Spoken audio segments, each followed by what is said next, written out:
You're good to go. Ready? Good morning, Warhawk Nation. I am Colonel Trey Irick, and this is Mr. Joe Sarita, and this is your 13th August Freeform Friday. We're going to give you a little bit of update of what's been going on around the 37th Training Wing and let you know about what's been happening. So busy week this week. So we have been fortunate enough to have the Chief Petty Sergeant of the Air Force, Bass, who came out to visit us to do an immersion of the 37th Training Wing, as well as to spend time with the Senior Enlisted Leader Conference, which happened here, CELUS.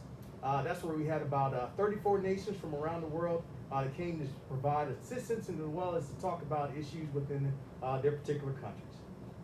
Great opportunity for us to not only just get to meet them, but she also got to be a guest speaker at the IAFA, Inter-American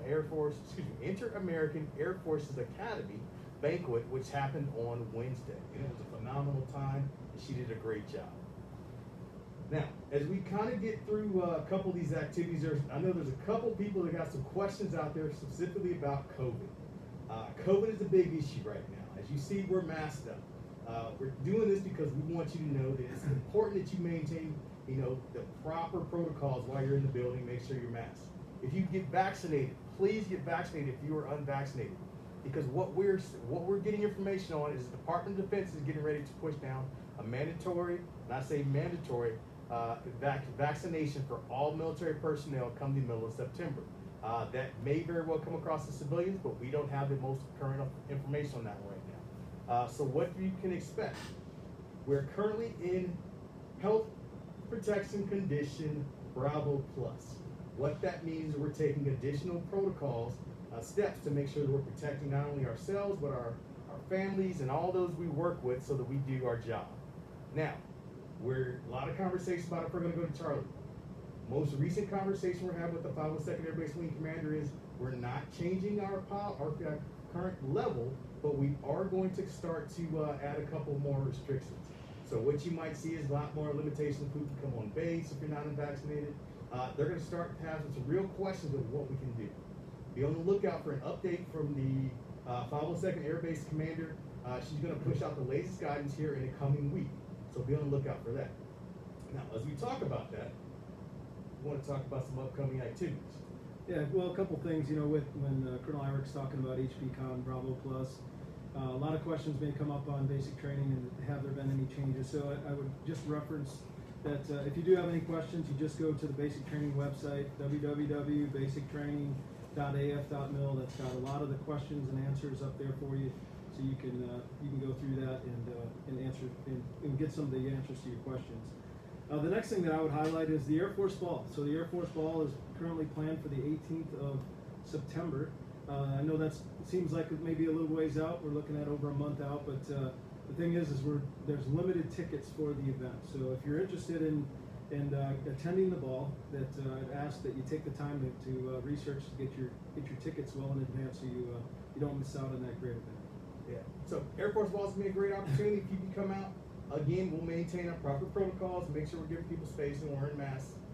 So just be aware that's coming up. Now, something that's coming up that's pretty new to the area, and I've just heard about it, was the 37th Training Group is having a pistol competition. So it is going to be pretty awesome because what they're looking for is the best combat, pistolman. They're looking for marksmanship. This is going to happen down at the Combat Arms Range at Building 950 on the Chapman Training Annex. And what you're going to look at is there's a competition limited to about 200 spots. All right, it's going to be outdoors. It's open to military personnel. Weapons, ammo, and gear will be provided. So if you come on out and you come with the right attitude, you might be a winner. You don't have to come with your own stuff. Top 10% best shooters will be awarded the Air Force Bronze Excellence in Competition pistol badge. You can probably wear it on the Air Force Blues uniform. Registration will close at 1600 next Friday. Friday, 20 August. So if you want to do this for the excellence in competition, for the pistol competition, go ahead and be ready. You'll be notified of the firing times once you've actually done your registration. Be on the lookout for an update on this in the Hawk Talk, which will come out on Monday. Yeah, just to add to updates and information, just a couple days ago we were notified that the Staff Sergeant release has been pushed out a little bit later, so it'll be on the 23rd through the 27th of August is the projected dates of E5 release.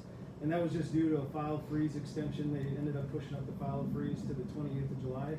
So again, we're anxiously going to wait and see the promotees, but that should come out again between August 23rd and August 27th. As we talk about people, that's one of the things we want to, keep letting you know is it is our priority, it is our focus, people. Now, with that, we want to make sure we recognize those people who did above and beyond and done great things. All right, so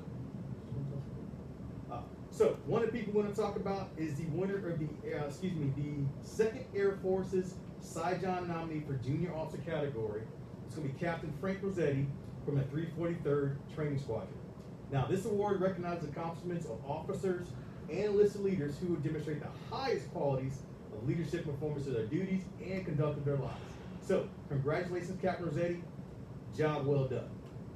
Yeah, congrats. That's a huge accomplishment. You'll go on and compete at the next level. So truly continue to root for him as he goes forward. So in line with the people priority for the wing has in addition to our Training Development Council, put together a TEDx event. It'll be the first TEDx event within AETC. So right now that's scheduled for the 4th of October. But we are doing a call out for proposals and speakers. So if you haven't saw the email that has gone out, we're looking to see if anybody's interested in being a speaker. And the topic is building back to better. So when you look at what the priorities of this wing are with people, modernization, and partnerships, if there's anything that you're interested in speaking about, or that you have ideas that you'd like to present, I would just ask that you reach out to Dr. Elizabeth Rich. So we're going to put her email address in the chat. But if you're interested in being part of that TEDx event on the 4th of October, please reach out to her before the 22nd of August so we can start putting together the list of proposals and speakers. But thanks. We're looking forward to that great event. Now, in line with the strategic plan, what we want to talk about next is partnerships. As we talk about partnerships, everyone is always understanding we're constantly having people come in and visit us, and we're having different relationships. So this week, the 341st Training Squadron, our military working dog facility, had the pleasure of receiving the Department of Defense social media team, and what they did is they actually toured the 341st, and they actually gained insider coverage of what happens in the life of a military working dog team. So that was pretty awesome. So what you can expect is that they had 2 days of coverage, learning about the program, understanding how we partner with the TSA, Transportation Security Association, Administration, Transportation Security Administration. And what that did is that gave them an opportunity to kind of get insider perspective, as well as to showcase all the great things we're doing because we're the Department of Defense agent for the military working dogs. So it's a great opportunity. Agreed.